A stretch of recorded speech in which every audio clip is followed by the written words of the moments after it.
Vision is absolutely essential. I think you should always kind of visualize things in your life. We can visualize and we can create the life that we want. I have a vision for my relationship. I have a vision for my life. I think Sinead was under there, if I don't lift this, she's dead. It's the reason I passed Royal Marines training. Anyone that tells me that it doesn't work, as far as I'm concerned, they're losing out.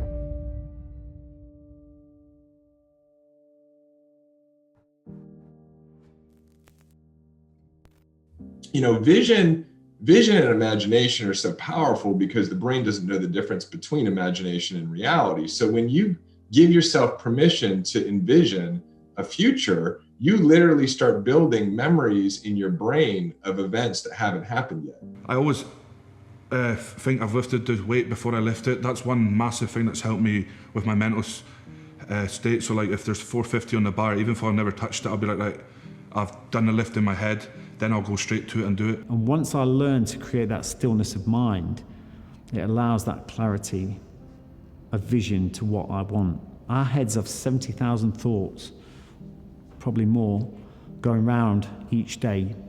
Now, if you don't focus on some things that you want out of that 70,000 thoughts, you're going to end up with a load of crap that you don't want. You start to create neural networks of your future.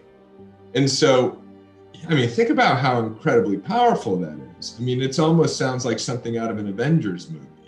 And so that change in your brain that holds the vision of the future now is what starts to tune you in to the thoughts and the ideas.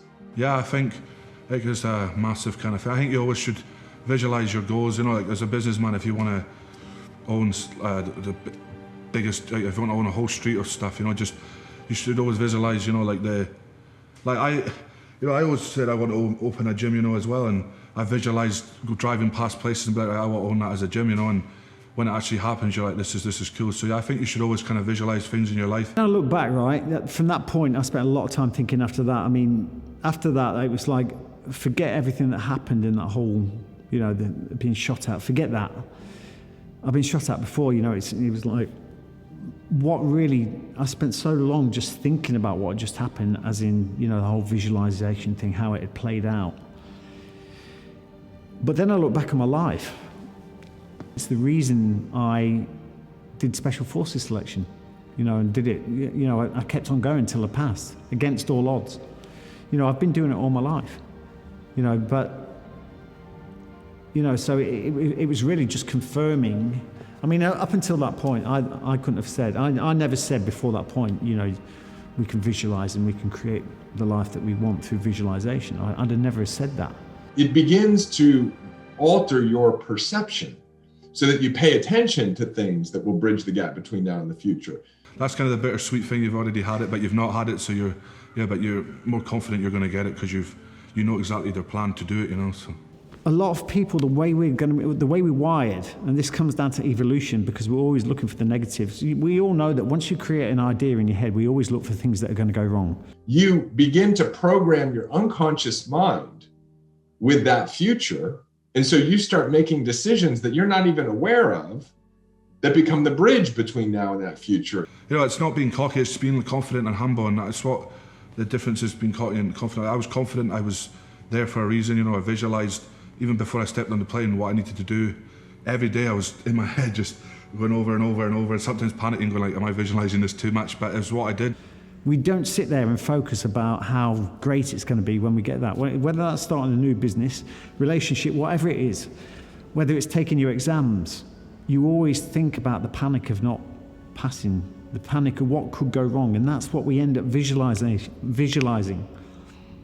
You know what I mean? And it's about just changing that energy to be more positive. And then, of course, we live in a vibrational reality. Your brain is this electrical output device. Every time you think, you're creating electrical signals in your brain, that's interacting and transmitting with an energetic reality.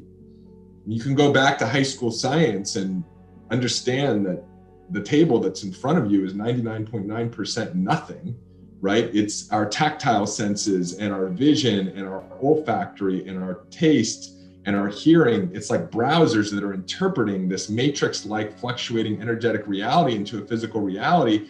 So when you think thoughts, you're essentially adding to that energetic pool. And so that vision is also contributing to you outputting energy that's creating coincidences and synchronicities to bridge the gap between now and that vision.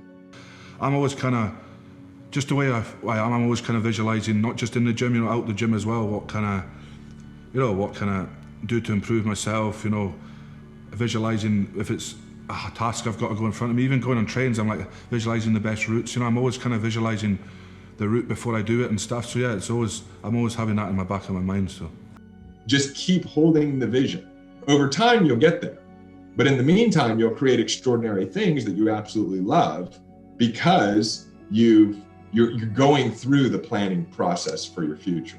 Once you've got yourself lined up spiritually, once you've created that bandwidth that is way away from fear, because fear doesn't allow for creativity, the opportunities are already there. Everything's already lined up.